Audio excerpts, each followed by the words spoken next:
Le capteur Windows 3 permet de mesurer grâce à un smartphone ou une tablette la vitesse du vent, l'humidité, la température et la pression.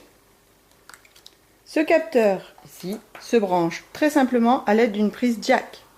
Donc on situe ici sur le haut de la tablette.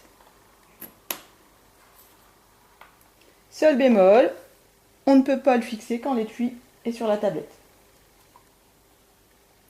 Donc il fonctionne avec l'aide de l'appli Windows. Sur cette appli, on peut voir plusieurs fonctionnalités, dont la fonctionnalité live. On peut voir la vitesse du vent, la température, l'humidité et la pression. On peut enregistrer directement ces valeurs grâce à cette petite touche qui permet en plus d'ajouter une photo ou de choisir une photo existante. Pour aujourd'hui, je ne choisis de ne pas faire de photo. Ma mesure est publiée.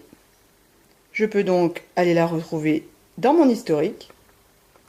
Ici, j'ai les 3 valeurs que j'ai faites aujourd'hui. Donc, anonyme, en l'occurrence, c'est moi. Le 5 septembre 2017, 9h30, on a la vitesse du vent, la température ressentie, l'humidité, le point de rosée, l'altitude et une petite carte permettant de localiser la valeur de la mesure. Si on revient en arrière, on peut voir une carte sur laquelle on a toutes les mesures réalisées sur le site de Windows. Alors on peut par exemple prendre une valeur à Paris. Donc Gilociraptor a donc fait le 30 août une mesure du vent, de la température, de l'humidité, du point de rosée, de la pression, de l'altitude, etc. On revient en arrière. On peut modifier quelques paramètres, à savoir les unités de mesure. On peut afficher nos valeurs sur les réseaux sociaux. Et puis, il y a quelques petits propos, les versions copyright, etc.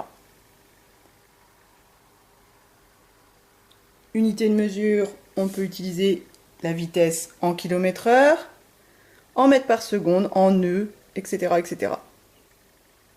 Pareil pour la température en degrés en Fahrenheit, les unités de pression et les unités d'altitude.